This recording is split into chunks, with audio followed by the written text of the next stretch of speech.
Bismillahirrahmanirrahim. Assalamu alaikum. Dear students, today we will discuss a question from the reference book and will carry out the calculation using SPSS. The reference book is Montgomery and Peck, page number 73. The data is taken from the delivery time example. This is the data in which three variables, delivery time, number of cases, and distance are given. Obtain least square estimates of beta. We have to open SPSS first and then construct scatter plot. This is SPSS file in which three variables y, x1 and x2 are already entered in the data view and variable view. You can see that this is the definition of the three variables and measure is taken as scale. ठीक है जी, आपने जो calculations करनी है multiple regression के लिए तो variables का इंटरवल या रेशियो स्केल होना बहुत ज़रूरी है। तो अब आपने क्या करना है, सबसे पहले इसका स्कैटर प्लॉट बनवाना है। ग्राफ में जाके चार्ट बिल्डर से ओके करते हैं यहाँ से, और आपने स्कैटर प्लॉट को सेलेक्ट किया तो आप यहाँ से मैट्रिक्स फॉर्म का भी बना सकते हैं। डबल क्लिक करेंगे तो मैट्रिक्स का बन जाएगा, या फिर आप यहाँ से ये 3D वाला भी बना सकते हैं। ठीक है, तो हम एक लेक्चर में इसको डिस्कस कर चुके हैं, अभी हम इसकी एप्लीकेशन करने जा रहे हैं, इसलिए इसका बनाना भी ज़रूरी था। तो इसलिए आपने इसको यहाँ से क्लिक किया और तीनों वेरिएबल्स को ड्रैग करके एक्स एक्सिस पर ले आए।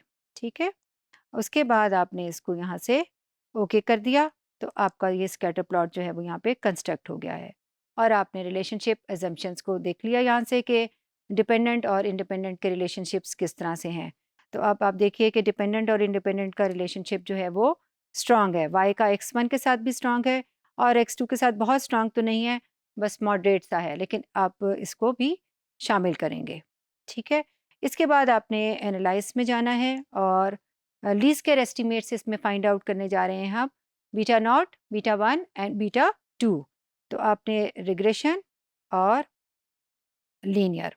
ठीक है, अभी आपने देखा कि हमने सेम एग्जाम्पल को पिछले लेक्चर में मैनुअली कैलकुलेट किया था और उसकी कैलकुलेशंस को मैट्रिक्स के थ्रू सॉल्व किया था।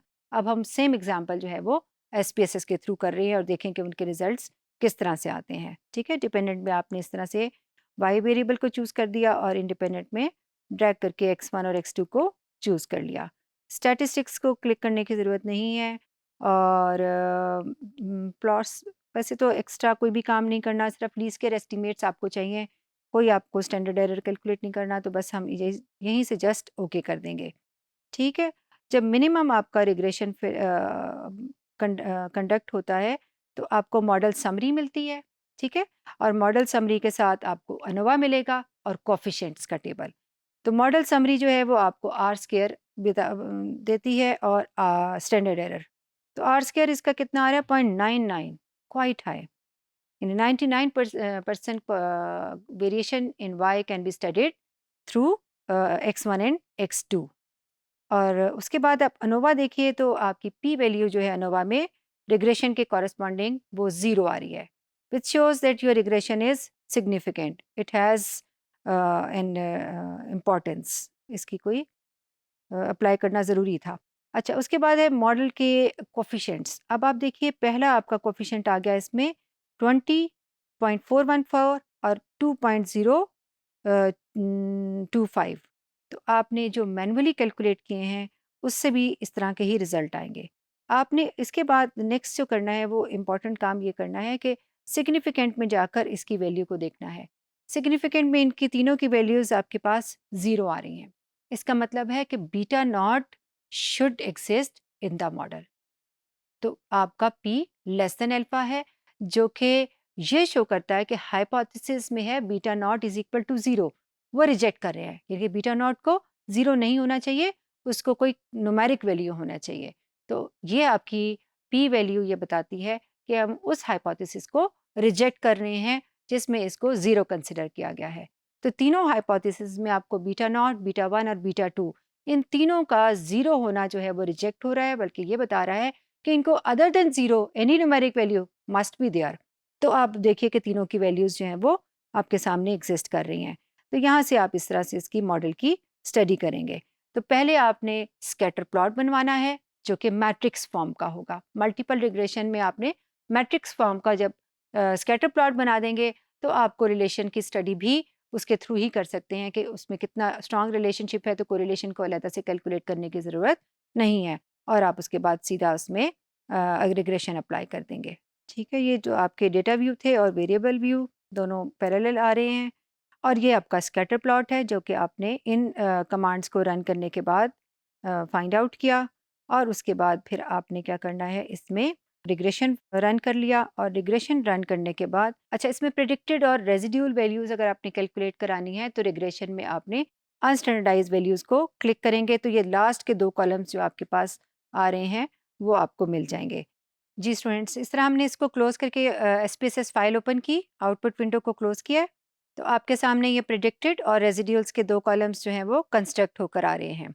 आपकी रेफरेंस बुक में ये दोनों रिजल्ट्स जो हैं वो सॉल्व किए हुए हैं यूजिंग मैट्रिक्स नोटेशन। ठीक है, मैट्रिक्स से उन्होंने मॉडल कंस्ट्रक्ट किया और उससे प्रिडिक्टेड वैल्यूज़ और रेजिड्यूल्स कैलकुलेट कराए हैं। अब आपने देखना है कि रेजिड्यूल्स जो हैं उनका सम जो है वो ज़ीरो आ रहा है कि नहीं, तो उसके लिए आप क्या करेंगे, आपने एनालाइज में जाना है, डिस्क्रिप्टिव में और फ्रीक्वेंसीज में चले जाए या डिस्क्रिप्टिव्स में, दोनों में से ही आप को इक्वली रिजल्ट मिलेंगे।